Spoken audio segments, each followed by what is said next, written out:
Hi, I'm Chris. And I'm Wendy. And welcome to the Toasted Marshmallow Adventures podcast. Woo! Tonight on the podcast via Zoom, we have comedian Tylerboeh with us today. Thank you and welcome to the show. Thank you. Thanks for being on tonight. How are you tonight? I'm well. Very happy to be here. Oh, thank you so much. Where are you at? Portland? I am, Portland, Oregon. Okay, nice. Is that your home? It is. Born and raised, and left and returned. So.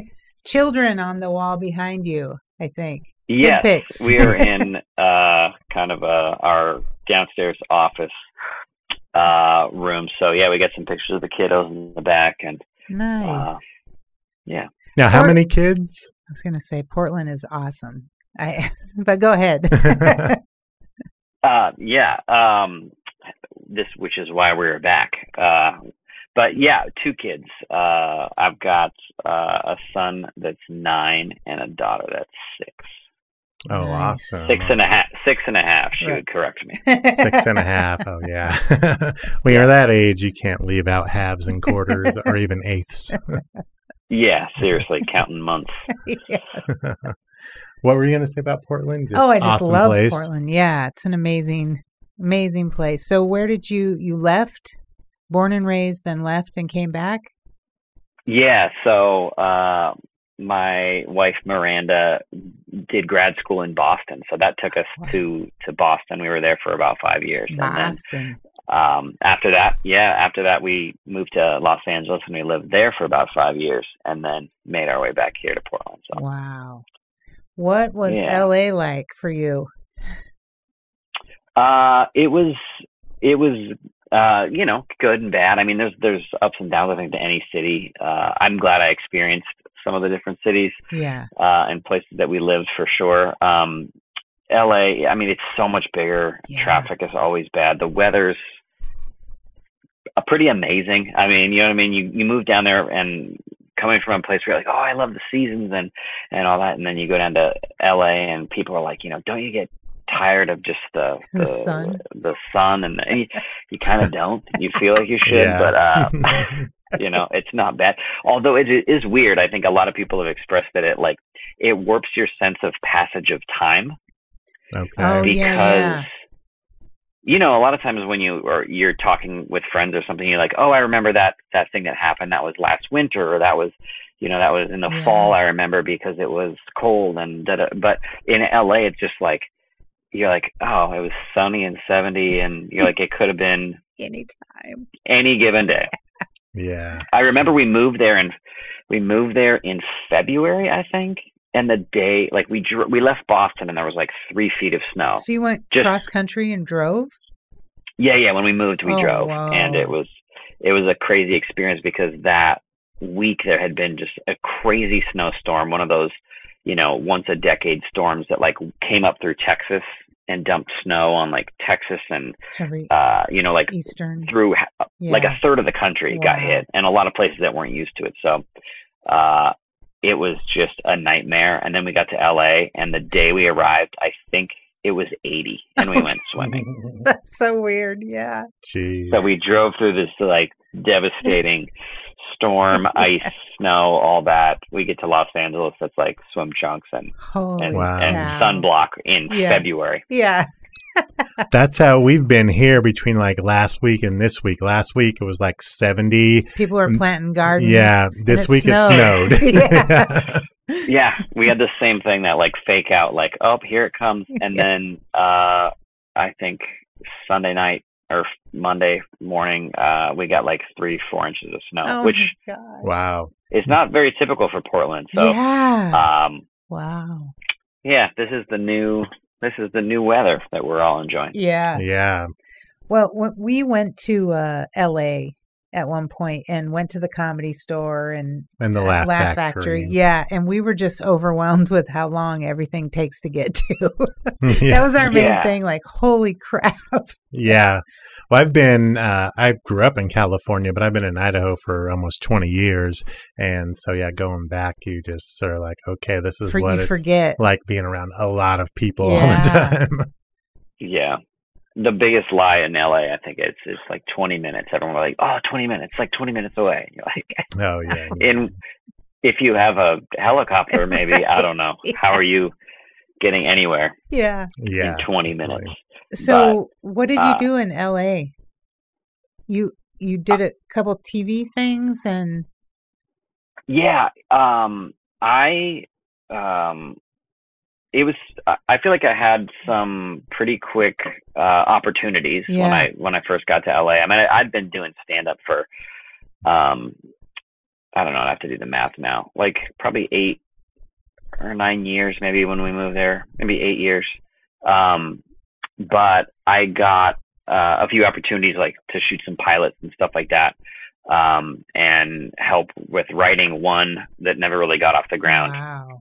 And I had 2 pilot projects that that actually went to like filming and got edited and produced and all that, and they just never got they got pitched and they never got bought. And that was like a cool experience, but also very eye-opening, because if you work in TV or movies, it's like there's so much stuff that gets made but never sees the light of day. Yeah. So it feels like a victory to like to just be involved in that process and do that. But then learned a ton.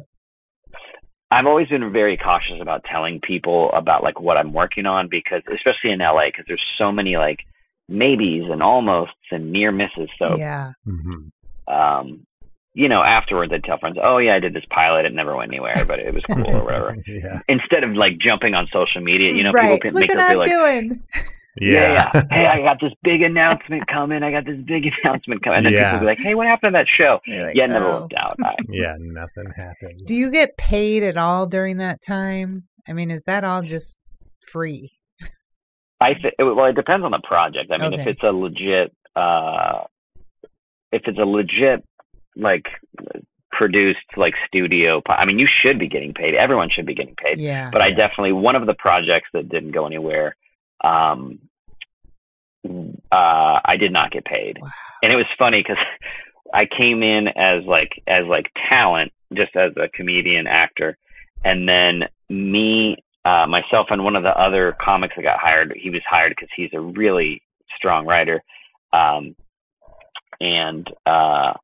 Then the producer was like, hey, we want you to write. And I was like, wow, I can't believe I'm going to be in like a writer's room with like real like TV writers. Yeah. And then she was like, no, they're like, I want you and Corey to write this. Oh, wow.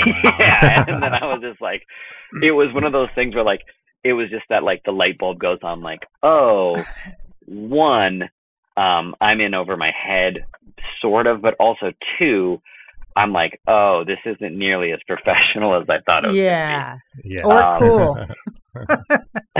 I mean, being one of those writers' rooms, I think would be amazing. Yeah. Yeah. Yeah, definitely. While you were in LA, did you perform at the Comedy Store? You know, I did when I first got there. That was like the first club, I think, of the so the big clubs like the Laugh Factory, the Improv, and the Store. I think the Store might have been the first place that put me up, but at the time, I don't know what the vibe is there now, because they're always kind of sort of changing bookers or changing managers and how they operate. But when I was first landed in LA, it was I felt like it was that classic like drug dealer move, like the first hit's free. Yeah. Like I went down there, and I think a buddy took me down there.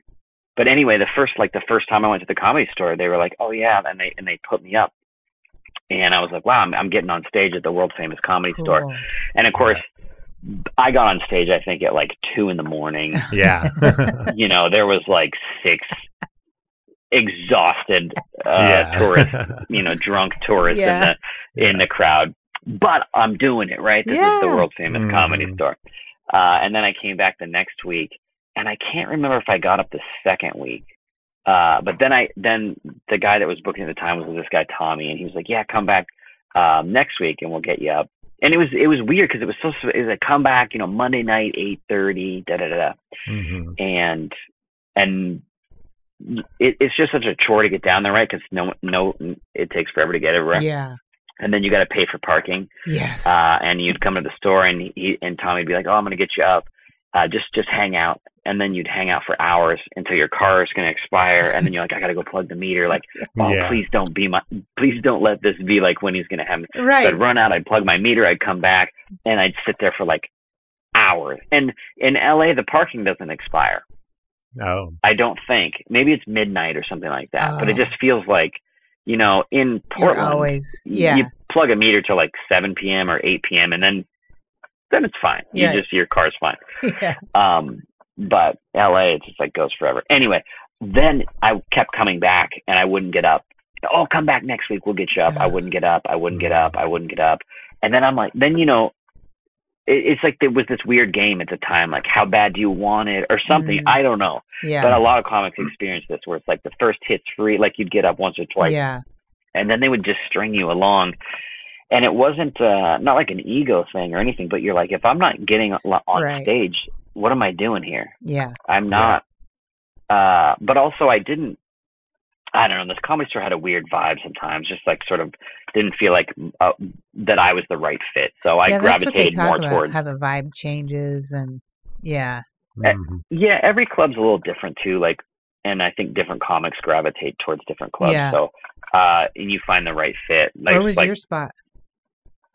I definitely like the Improv. I did some spots at the Laugh Factory, but I enjoyed the Improv. Actually, the Hermosa Beach Comedy and Magic Club was probably my favorite club to play. I got in there somehow. I don't know. It's a very, very nice club. And then also the Ice House out in Pasadena kind of became like what I would say maybe my home club in LA. That's the club where I did the most shows and was probably up most frequently. But do you know Brian Redband? I know the from name. Ice House. Yeah. I just know him through Kill Tony, and he used to do shows at the Ice House. So when we went to LA, we had no idea really about who we were seeing or what the comedy club. We didn't get the gist of it. A couple times we were on the wrong side when we were lining up. When we were at the Comedy Store, we got into the wrong line to start. And, it's very confusing to out-of-towners. Did you end up in the little, what's the side room, the stage 2? What's there? The original room, the belly room, and the main room. Yeah. Oh, at the Comedy Store. We were like, what are we doing? Very confusing. Yeah. Yeah. So that's cool. So was it just wanting to get back to Portland that made you decide to move out of LA, or? A combination of things. Just Los Angeles fatigue, but also job opportunities, the affordability of housing, and then at the time we had our son, and we had just had our second kid, and in LA. We briefly looked at buying homes in LA, and it's ridiculous. I mean, housing's crazy everywhere, but like where we were, it was just like I was actually blown away with it. I remember we applied for a loan and or a mortgage, and just to get pre-approved to go look at houses, and they set the mortgage rates for like the area that you're in for like the median home price or whatever. And I remember we got approved, and the amount of money that they were willing to loan us. This is also why was a housing and market crash and all that stuff. But I remember looking at Miranda and being like, we have no like a ridiculous. Like why is anyone loaning gonna approve like, this us is for terrifying even to us. You're like, this is way too much money. And also exactly like this is why 2007 everything crumbled, because people and we're not irresponsible people. I just like, you look at you, okay, this is how much money I'm making right now, this is how much money you're making, and you go, it this is a lot more than I always wondered how that worked but even at that, you go, we still can't buy anything. We would have had like, a lean-to on the side of a actual building or something. You know what I mean? Exactly. It's crazy. Wow. Jeez. But Portland's not super inexpensive as well, right? I don't think it's cheap anywhere if you're in a legit, metropolitan area. Yeah. Housing is just absurd, and I feel bad for people trying to, rent's crazy. Yeah, people trying to start their lives. It's really tough. Yeah. I mean, we when we first moved back to Portland, we were renting for a while, and then we found a house that kind of fit our needs and was like within reach. I don't even want to say in our price range. It was within reach, and we had to basically like beg, borrow, and steal. Well, that's a figure of speech. We didn't steal anything. We didn't steal anything. Someone shows up. Hey, what was that all about? Right. We gotta investigate this. No, but we barely got into this house, and but we did. So, but yeah, and then I feel like things are just going up, and up. But, yeah, no kidding. Definitely. Yeah. We're like, we'd be wealthy if we sold, but then we couldn't live here. Yeah, exactly. Well, yeah, that's what's crazy when you think about like, if people, they're like, oh, our home's valued at a lot right now. Like if we sold, we'd have a bunch of money. But then you're just like, but yeah, then you don't have a house. Then we're homeless. You need to buy a house. Yeah. And then unless you leave and go, I don't know, somewhere rural or whatever, where the homes are much cheaper, like it's just a lateral move. Yeah. So. Yeah. True. It's so weird. Yeah. Yep. So I guess where do you two live in specifically? We're in Nampa, Idaho, in a little cul-de-sac. We're very quiet. We have senior citizens on this side. Yes. The police department over here. Yeah, and fire. Police and fire. Yeah. So I'm pretty sure, like, not last time I went to Boise, but maybe 2 times ago, I went to a rodeo, and I think it was in Nampa. Oh, Yep. Would it called One Night Rodeo? Would that have been a thing? Or was it the Snake River Stampede? That, I don't know, it was a big event. Like the radio stations were there, and someone at the club got comp tickets, and they were like, do you want to go? And I was like, yeah, I want to go. I'm like, to go. Absolutely. I'm all about it. I was like, this is literally my first rodeo. Mm-hmm. It would have been mine too. Yeah. And I just wanted somebody so bad to ask me, like, I wanted to like do something silly, and people would be like, what are you doing, you moron? And I'd be like, hey, this is my first rodeo. Right. Yeah. Please ask me. Right. Yeah.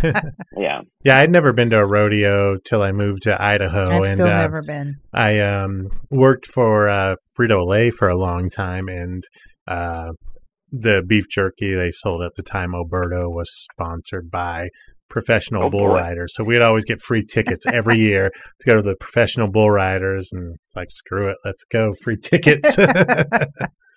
Yeah, I've watched it on TV. Like that, it's one of the most insane sports. It is. Yeah, I mean, I don't know. Are there other? I'm trying to think of other sports where you're competing against animals. Yeah, I mean, there's like horse racing, but the horse is working with you in that sport, right? With a bull, like it's you against the bull. Yeah. I mean, I guess fishing to some degree is like it's like you against the fish, but it doesn't feel as adversarial. No. You're not trying to ride the fish. No, you're just that'd be weird. It's like back trying to trick them. Coliseum days. You're just trying to trick bring a lion out. Yeah, I mean, it's probably about as close as we can get to that right now legally. Yeah. And I'm sure there's plenty of people who like animal rights people who are like, it's it's hard on the bulls. I'm sure it is. It's probably unfair to them. Yeah. Yeah. It's a crazy sport or whatever you call it, but it's crazy. Yeah. What do you call it? It is I think they do call it a sport. Yeah. That's why I don't go, honestly. I can't do anything that involves animals in that way, just in case there's an issue with pain or something. That's why. Oh, yeah. I live in Idaho and have never been.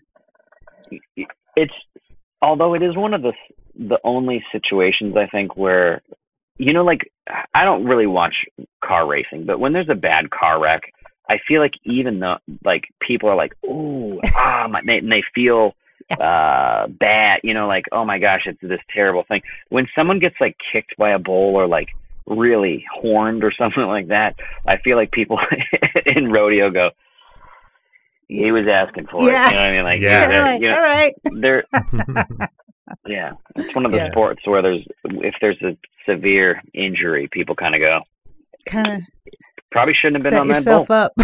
Yeah. I mean, That's I true. think they wear helmets now, a lot of them. I think so. Yeah, and like Kevlar vests and stuff, which makes you think back to like the olden days when people were just out there like in a flannel and Levi's. Yeah, No exactly. kidding. Yeah.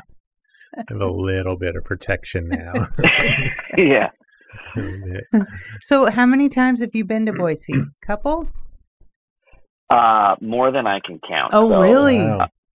Yeah, I love coming to Boise. Oh, nice. It's such a cool city. Like the people have always been really nice, and I feel like the downtown area is like cool, and it all seemed like brand new, like it was all built like 10 years ago. Yeah. I know it wasn't, but Yeah.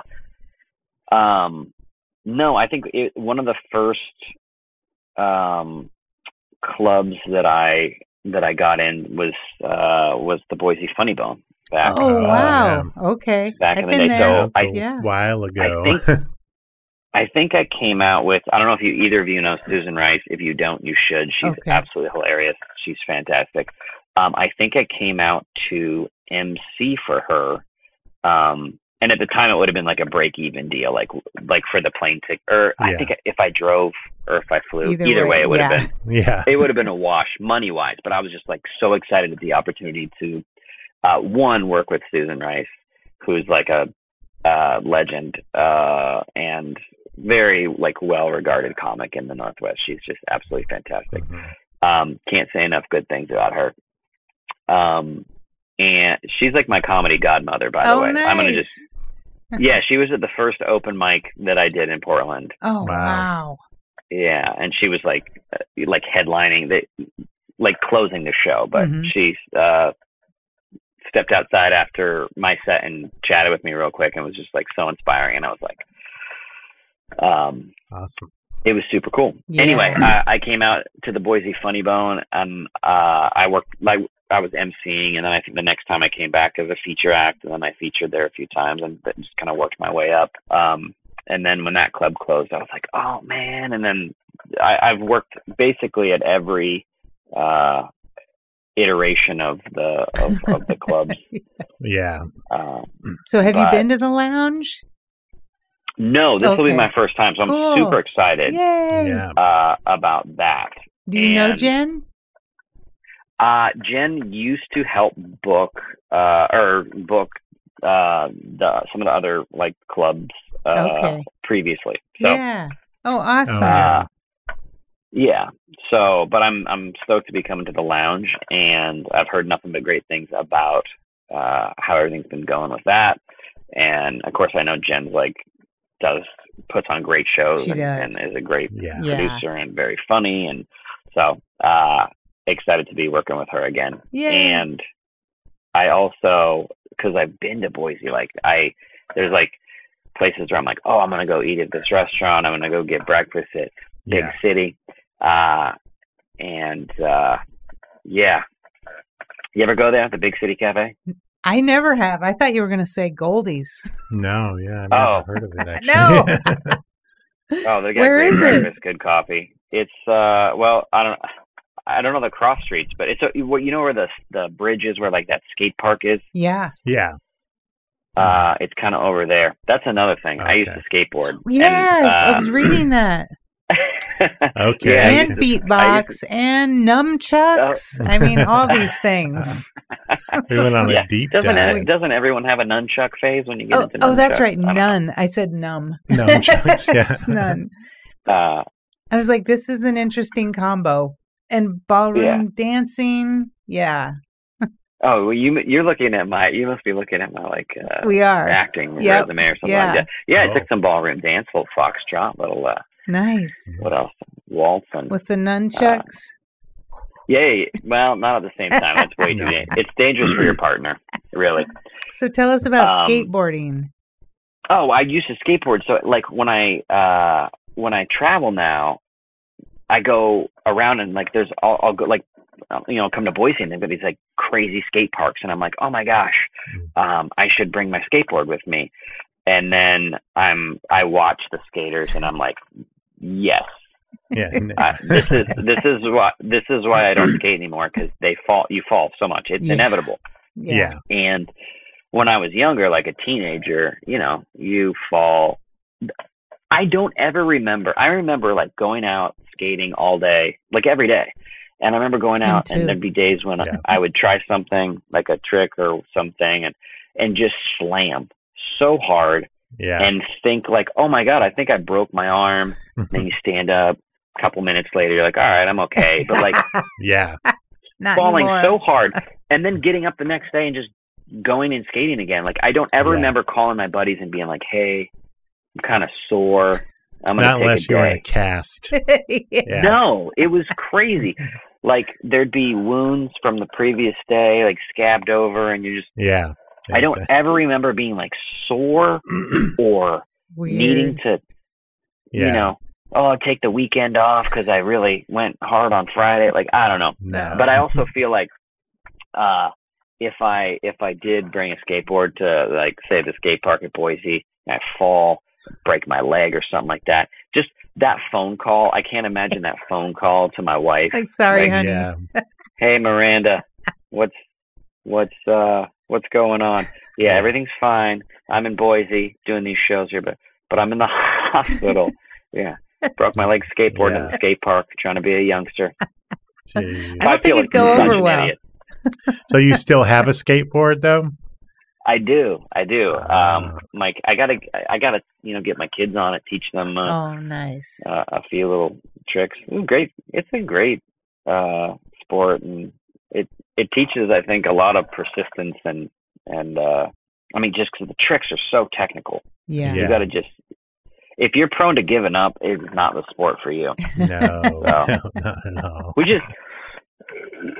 Somebody, I think maybe Steinfeld or something commented on that. But like, people see sometimes skaters and they think like slackers and lazy. It is, you've got to be dedicated and try over and over and over and over and over and not give up to like be good at skateboarding. Yeah. They just slack in all other parts of their lives. Well, maybe that's it. Yeah, people go slacker, and you go, because they're out there trying to ollie for 15 hours. Exactly. When they should have been reading or putting in a good, honest day's work somewhere. I don't know. So, what can you still do on your skateboard? Oh, I don't know. See, I used to do a little bit of. I used to street skate a lot, but I also like to skate like ramps, skate parks, and stuff like that. It's been a while since I've been on a ramp. I can still like, ollie and like do some. They're always changing the names of the tricks. Shove it, no comply, like some of the easier tricks, like kick flips. I can probably not land a kick flip. It'd probably take me like 100 tries to land one. I think I could still land one either on carpet or grass, but not rolling. Exactly. It's much safer. No, I'll break something these days. So I've transitioned into snowboarding, and preferably when there's powder. Yes. The landings are easier. Yeah. Now, do you snowboard at all? That used to be something that I did frequently. I haven't gone in years. Oh. It's just when we were in Boston, it's crazy because the winters, they have such severe winters there, and there's like tons of snow. So you think, oh, it'd be good skiing, but I don't know where the decent like everyone out there always just says how icy it gets. I think maybe it's just like you know how different areas have like different types of snow. Like if you want good powder, you got to go to Vail, or you got to go to they got the best powder. I don't know. Apparently Boston just gets ice, or I don't know where the mountains are. But I haven't been in so long, so I don't even have gear anymore. I'd have to rent or something like that. But, wow. Yeah, that's rough. That's what you've always said about the East Coast snow. It's icy. Yeah.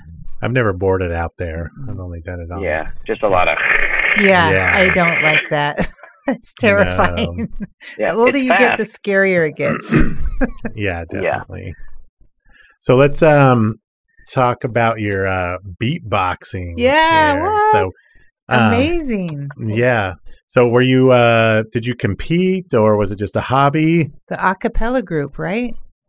Yeah, so I was in an acapella group in college at U of O. I was in this group called On the Rocks, and I was with a group of guys. It was a guys group, and it was incredible singers.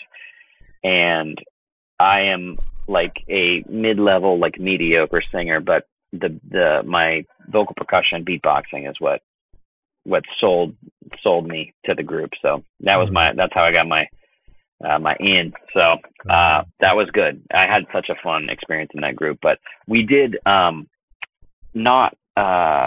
so we did like these ICCAs, which is like International Championships of Collegiate Acapella. And so within that competition, they would give awards for like, best group or best soloist or best vocal percussion. So a couple years running, I actually won best VP for for that, which was cool. Yeah. And then when after college, when I was just on the local Portland hip hop scene, I used to break dance, and I would go to like hip hop events and stuff like that. Sometimes they would do beatboxing competitions, and I would get involved in that. But I feel like the skill level and the type of percussion that vocal percussion or that like acapella groups were doing at the time is very different than like hip hop and stuff like that. And the stuff that, oh my gosh, the stuff that vocal percussionists and beatboxers do now is insane. It's like everything's always progressing, getting better and better. How did you even know you were good at that? I always tell people it's one of those things that you should practice a lot before you show anybody. Yeah. That's the same thing with breakdancing. Like if you don't, there's like this very steep learning curve. Like if you don't get good, like I'm like, because people say, "Oh, can you teach me how to breakdance?" I'm like, "Do you have 6 months or a year for me to show you before you let anyone see you do this? Otherwise, you're gonna just be rolling around, flopping on the ground, and people are gonna be like, "What are you doing?" And you're gonna be like, "I'm breakdancing." Are you though? Jeez. When I started beatboxing in like middle school. Oh wow. Yeah, I got buddies that wanted to like be rappers, and I mean, didn't everybody? I didn't. I think so. Right? Yeah, we all did. Me and my friends actually recorded a couple songs like back like mid '90s. Yeah, in my friend's kitchen. Yeah. So that's what I'm saying. They were like, we would just hang out, and I would beatbox and they would rap, and that's where it all started. You're amazing at it. Yeah, I heard some of it in your the dry bar special. Yeah. Like, holy crap! Well, thank you. Yeah, definitely. That thing has 5 million views plus your dry bar special. Well, I don't know. I haven't. It's a lot. I don't know if the full special has. I haven't checked recently.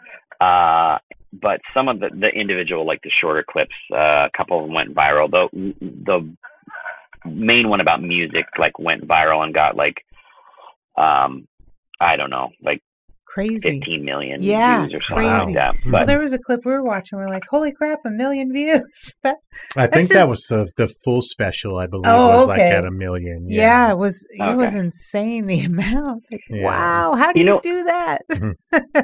It's cool to see that, but then I also question, like, I don't know how the metrics work, like what counts as a view and how long somebody watched it, or the other thing is you can get like obsessive about like, oh, this is getting views, and then you start reading comments, and then you're like, it's scary. Everyone's like, don't read the comments, but it's so hard not to. Especially if you like get a couple of positive comments, you're like, oh, maybe I'll keep reading. Yeah. And there's always like pain. One that people just roast you. I don't know. I've read a lot of them because it's kind of fun. It's like sometimes people do roast you, and you ever take them personally?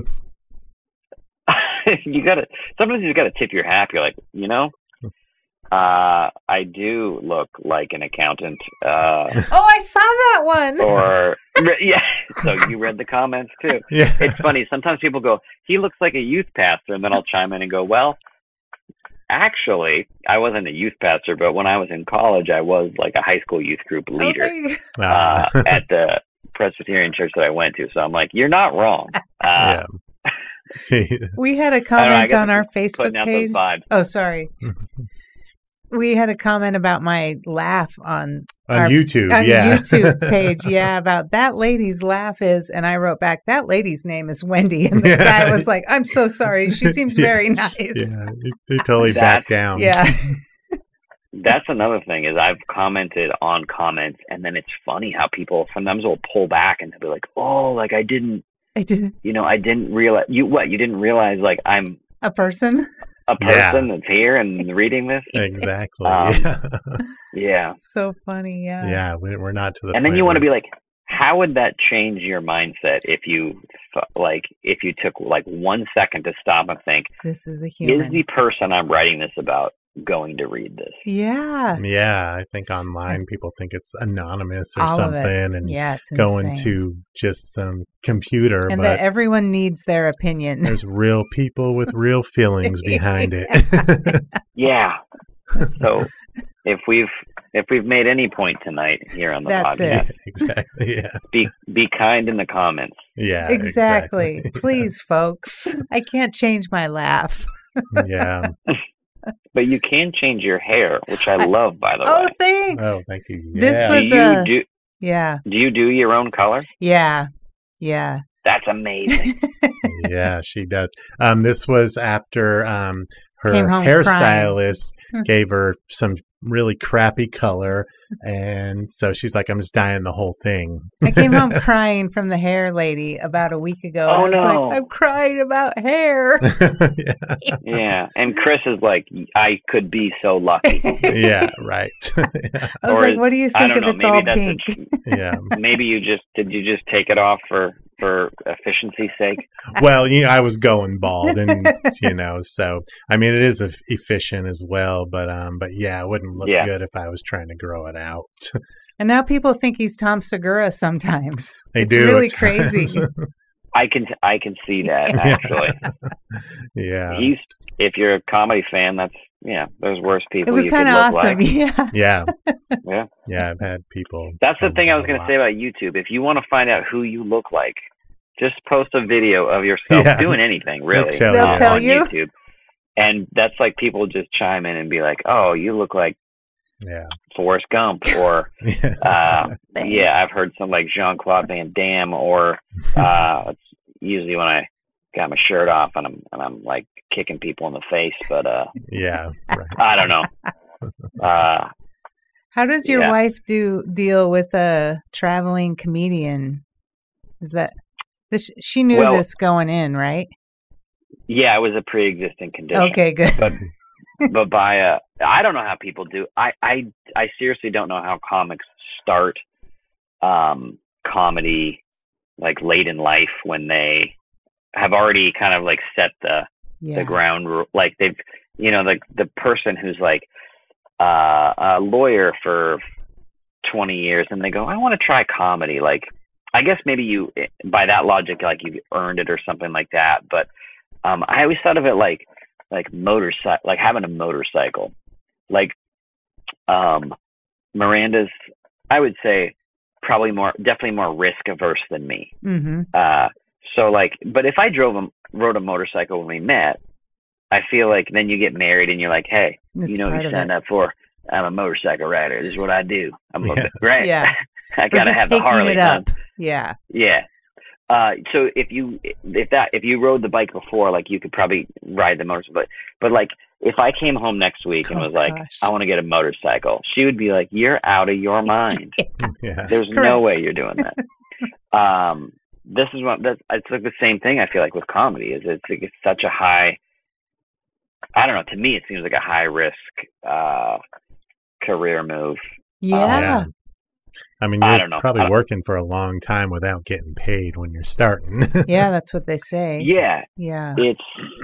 But yeah, I mean, I look at it too, like, Like, because a lot of times people have this weird idea that like you're going to start comedy and you're going to just be, one, that you're going to be good at it, and two, that you're going to be in a position where you can get paid and make money at it. And it's like, think of any job, like for the most part, any high skilled job, like, you know, there's there's an education process, whether it's like a 4-year degree, or even if you're like, want to do like a trade or something. If you want to be a welder, you still got to go learn how to weld before they let you just weld. You know, I mean, and I think that's the thing with comedy, is like you can just go do it, but that doesn't mean that you're hireable or that you're, you know. That's true. I had never thought of it like that. Yeah. So yeah, I mean, if you're starting comedy, like give yourself some time to, you know, I mean, even like a couple of years to learn and grow before you even put that pressure on yourself of like, can you do this for a living? I think I came in pretty cautious, but the travel, I don't know. I try to bring Miranda and the kids with me. Oh, cool. If I can. And it's like a cool spot to go, or a good gig, or they're like fun accommodations or something like that. Some gigs I'm like, you know, let me just get in and get out. Yeah. I know where I'm staying. Exactly. So a lot of the times, like if the town's not super fun, or the accommodations aren't that great or whatever, then I'll just, like, I do this a lot, like, especially as a working comic who's a parent and, you know, busy schedules. I do a lot of gigs where I'll drive to the gig, do the gig, and turn around and drive home. Oh, wow. I would say if it's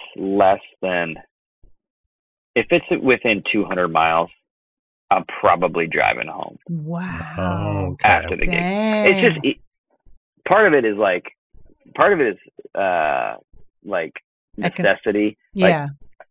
Like, Miranda, she's a nurse practitioner, so she has her schedule and she works like 12 and stuff like that. So she's out of the house like 6:30 in the morning, if she has to go to work. So there's sometimes where if I'm going to take a gig, me taking the gig means that I got to be home the next morning before she leaves for work. So kids. It's either I do the gig and I turn around and drive home, or I go to sleep at the hotel and I get up at 3 in the morning and I drive home. No. So yeah, I mean, like this weekend I've got I got a gig in like Puyallup, or that's like you know where that is? Yeah, Puyallup. Yep, been to the fair. Sort of like near Tacoma. But even if I have a gig in Seattle, if it's like a one-off, a lot of times I would just turn around and drive home. Or I've done that with gigs all around like Washington and Oregon. Oh, nice. Just to get home, the kids got soccer games on Saturday morning, or Now I saw on your Facebook, we don't have really good transitions in this show. No, we have blunt transitions. I saw that you recently did a cruise. You performed on a cruise? Yeah, which was one of the first. That was the first cruise I'd done in a couple of years, thanks to COVID. I was supposed to get on a cruise ship like March. Oh my God! 14th, March 20th. Yeah, I think it was like March 15th or 16th, 2020. And it was like this game of chicken, like where I was watching the news and hearing more and more about the stuff, and things were just shutting down. And I'm like, am I getting on this ship? Yeah. And I ended up not going, and obviously everything like shut down. Yeah. But the cruise that I did that you probably saw was I've done 2, I think, since the start of the year. But I was kind of like, I don't know, it's weird. We keep having these like surges and these dips and stuff like that. And things started surging again when I got on that first ship. And I saw some people comment like on Facebook, like, I can't believe you're, in the middle of an Omicron surge. And I'm like, I didn't book the gig like this week. Yeah. Right. You know what I mean? I booked this months ago when things were like looking like we were out of the woods. Yeah. And things like started surging like literally that week. But, I don't know. You do the best you can. It's like, all right, we're vaccinated. like the ship has higher level protocols than the outside world. Right. Yeah. So, anyway. What do you think about the cruise ship comedian? Do you have to play it safer, or you have to be more general because of the wider audience, or is that a thing? I was actually kind of surprised because I generally tend to work on the cleaner side, especially if I do a cruise ship. I know that they want not just clean, but a lot of times they'll say, don't talk about politics. Right. Don't talk about, certain things. And that's my show in general. Like I want everyone to have a good time. I want everyone to leave feeling happy. I'm not trying to like go up there and soapbox from the stage and, but I was actually surprised the ship because I think I worked cleaner than some of the other comics that I worked with were pushing things a little further than I was. And I was like, oh, like this, if this is cool with, Norwegian, like that's who I was, the ship I've worked on the last 2 times. I was like, all right, well, if they're doing that, then you're golden. I'm definitely good. Yeah. How do you feel like the audiences compare to like audiences on land? Is there a difference? I think it depends on like the ship and the route. Because like there's some routes that are like, they leave Miami. It's like a weekend cruise. Like a party route. Party. Yeah. Yeah. And then you have like, so in May, I'm going on like a 2-week Alaska cruise. Alaska. I'm guessing. Yeah, I'm excited for it. I'm guessing that's going to be a little bit more chill than like the. Could be, yeah. I'm from Juneau, and a lot of gray-haired people came off the ship. Yeah, lots of them. Yeah. Get your jokes not ready. As much pink and purple. No. No, not at all. Yeah. That's awesome. I mean, I think the audience maybe skews a little bit older, for sure. Mm-hmm. But, I think, I don't know. I like the challenge of doing different types of audiences and being like, all right, how do I connect with this group of folks, and how do I make everybody, how do I bring everybody into this and have fun and laugh? Yeah. I mean, honestly, so I do a fair amount of college gigs too, and I feel like I'm getting like, I feel like every year I feel like I'm going to age my way out of the college market. But I just did a show like a couple weeks ago at SUNY Polytechnic in New York and had an absolute blast, and the students were so fun. And I feel like I'm at this point, I'm like further away from them than I am compared to like older. Oh yeah. Like just versus either age, but also just like life relatability experience. Yeah, because even someone who's 70, like they're quite a bit older than me, but they may have like been married and had a family and raised kids, and like we can connect on that level. Whereas like the college crowd, like I'm in this like season of my life right now where like parenting is a lot of my life, and a lot of how I identify as like a dad. And then, you go to a college, and that's so far from these kids' minds, right? So, if we're gonna connect on that, like, that kind of level, it's because they're gonna remember like when they're a kid and they were the kid and their parent, like, what I mean? That's true. Yeah. That's what they would picture.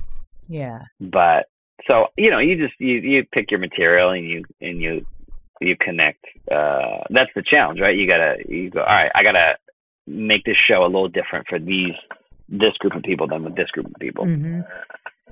So you're about to do a 2-weeker to Alaska? Or you? Yeah, I think it's this. I'm not certain, but I think it's like a 1-week cruise, like 2 times back to back. Oh, cool. If you get to Juneau, go to the Triangle Club and look up Leanne Thomas. She's the owner. She's my best friend. Okay. Yeah. All right. Tell her Wendy sent you. Yeah. Okay. Right. So before we get out of here, any words on Gilbert Gottfried? Yeah. It's always disheartening to see a good comedian pass. I don't I never had the opportunity to work with him. But I feel like comedy it's like 1 degree of separation, right? If you haven't worked with somebody, then I know people who have, so there's just like that 1 degree. But,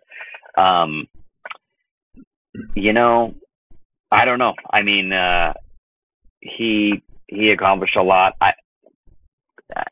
You know, with voiceovers and Disney and the movies and just his stand up too, and the roasts and all that. But, whatever you thought about his comedy, he had kind of an iconic voice. He definitely that everyone did. recognized. Yeah. Definitely. Yeah. Well, thank you so much for being here tonight and being on the podcast. You got dates in Boise, Idaho at the Lounge at the End of the Universe, April 29th and 30th at 8 p.m. You can get your tickets at loungeboise.com. Where are you headed after that? You know what? I got my calendar right here. So I am, I've got like a week off the next week, and then I leave for that 2-week cruise thing, which awesome. I'm glad I don't have anything the weekend before, because I'm kind of anxious about this. Will be the longest trip I will have away from Miranda and the Family, kids. Oh, wow. I don't know. I want to say like 3 years. Oh my gosh. Wow. Yeah, you might feel that a bit. And she might as well. You might feel free. It might be hard. I think it's going to be, I know it's going to be challenging. Yeah. We've got some, family support and stuff here. Good. But, it's going to be a long one. So. Yeah. Definitely. It'll go well. I'm sure of it.